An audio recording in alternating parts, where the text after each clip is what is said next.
Klausies, treneru gadījumi ģērbtuvē, mēs kā konstatējam, viņi te ienāk, nolasa morāli, aiziet uz savu treneru istabu, bet ir arī bijuši, ka treneri taks pārd un ārdās pa ģērbtuvu katrā. Šups arī ārdās? Trakāks kā Kīnens? Kīnens, tas bija vispār forši. Viņam nāca melnie virsū mūsu. Kā tu zini, ka viņam melnie nāk? To varēja just jau tagad? To pastāstīja mums mūsu ekipējuma menedžeri. Ok, nāk melnie. Viņi jau jūt. Šodien priekšnieks ir sliktā omā. Formā. Jā. Šie jau paņem viņam rezerves nūju, jo viņi zina, ka viņš izjūt uz ledus. Pēkšņi pēc pirmā metiena viņam kaut kas nepatīk. Pēc otrā nepatīk, tā jau viņi zina, viņi jau sēž uz beņķīša. Tie mūsu ekipējumi menedžeri jau sēž gatavībā nūju tur, otro. Jā. Jo tā pirmā lido pāri bortam.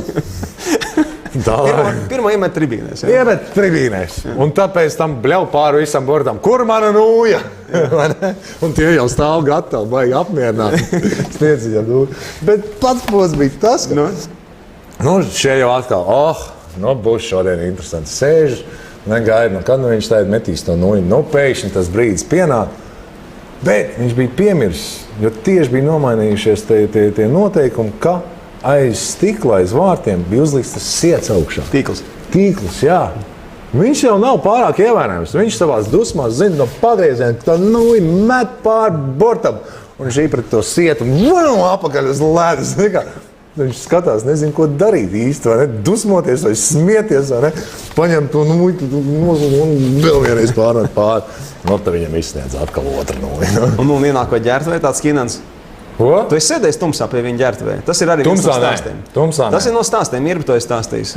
Izslēdz gaisu un pasēžam. To metodi viņš nepielietoja mums. Bet viņam bija daudz interesants tāds, Ģērbtuvē, ko viņš var izdarīt? Ģērbtuvē? Viņš var kā Ķihanovs pieskriet klāt un sāk žņaukt kā? Neparedzams. Vislabāk kā apskaidrot neparedzams. Tu it kā spēlētāji jau domā, tagad nāks treneris iekšā ģērbtuvē, būs lamāšanās. Klusums, ignorēšana, mierīgs. Šis ir kokteilēnā. Viņu nevarēja paredzēt.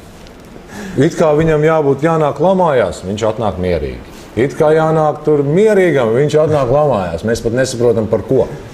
Viņam visu laiku, mēs ar Arturu pat par to runājam, viņš visu laiku spēlētājs turēja tādā nebijības, bet nekad nevarēja paredzēt viņu, ko viņš varēs izdomāt un izdarīt un kādā veidā viņš reaģēs. Tas tāds viegls uzbudinājums rodās? Jā, kas tā ir būs?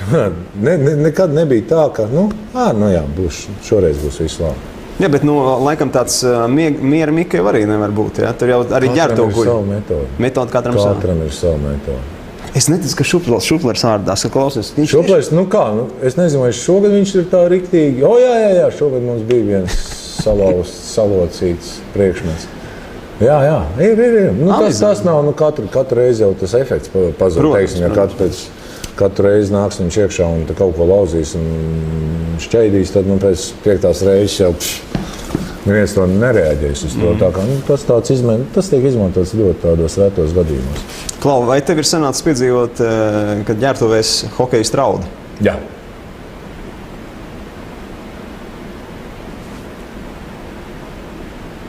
Ja neskaita bērnību, kad raudāja gan rīzē pēc katras zaudētās spēles, tad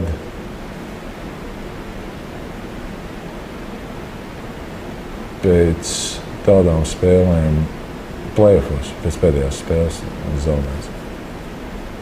Pēdējā spēle? Jā. Tas tā, izraudies, lai jā. paliek vieglāk. Jā, tieši ģērbtuvē pēc spēles.